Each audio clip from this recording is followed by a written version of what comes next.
All right, this is the fourth cup of coffee I've had today. I don't know why I'm telling you this, but I feel like I should. All right, condos, a whole different property type from the traditional freestanding single-family home, and thus a whole different set of things to look for and to look out for. Now let me start by saying I am a huge condo proponent. I've helped a number of buyers get into condos, and I think it's a great path to home ownership, especially for first-time home buyers. The price point is generally lower, so you can achieve home ownership without having to have as much money in the bank. You're usually not going to have a yard or any outdoor space you need to maintain. That's generally handled by the HOA. So condos, a lot of the time, are really maintenance-free living. Plus, amenities. Many condo buildings have gyms, pools, rooftop terraces, a lot of cool things you're not going to get most of the time with a single-family house. So if that type of thing appeals to you, a condo might be the way to go.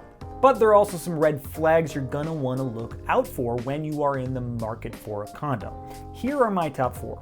Number 1, the age of the building. Now this isn't always the case. Many older condo buildings have been maintained well through the years and are still operating completely fine. But as with anything, the older a condo building is, the more opportunity there is for things to go wrong. Now this is true with houses too, but with condos, a lot of the time we're talking about big buildings. And with big buildings, come big problems. So if you own a condo in a building that has had deferred maintenance over the years, and finally those problems start to arise, that bill is going to fall on you. It's the responsibility of all the condo owners to pay for any repairs that need to happen. And in an older building, when the repairs go structural, plumbing, electrical, these can be very, very costly. So if it's an older building, do your research and make sure it's been maintained well. Number 2 red flag to look out for, high HOA fees. Now an HOA is one of the special parts of living in a condo. Most all buildings have them, but the monthly fee can range greatly. And it's generally going to be more than an HOA fee in a single family home community.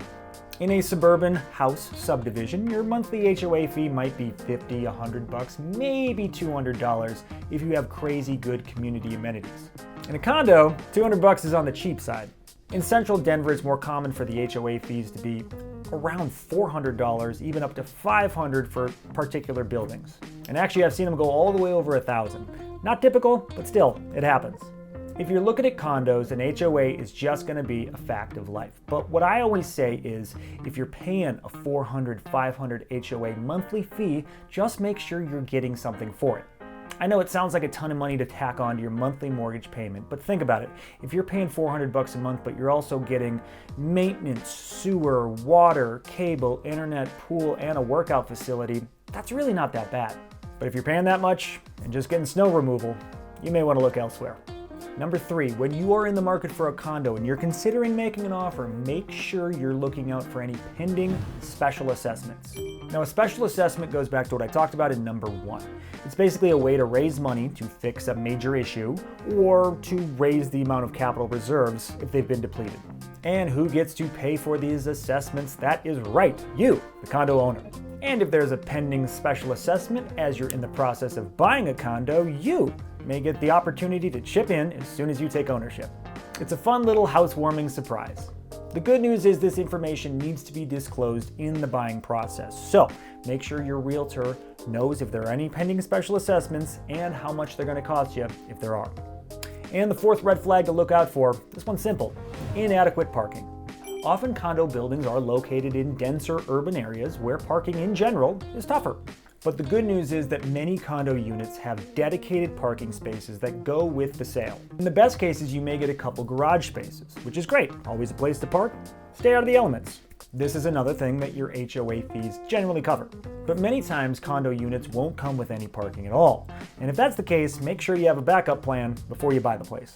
Even if the condo you're buying does come with one designated parking space for the owner, check out the visitor parking. You don't want your guests to have to scramble every time they want to come over and say hi. That is it. If you found this video at all helpful, I would love if you would give us a like and or a subscribe. This is YouTube after all. And hey, if you are a first-time home buyer thinking about getting into the game, I did a video on my 8 best tips for navigating the process. Let's go there now. Otherwise, I'll see you soon.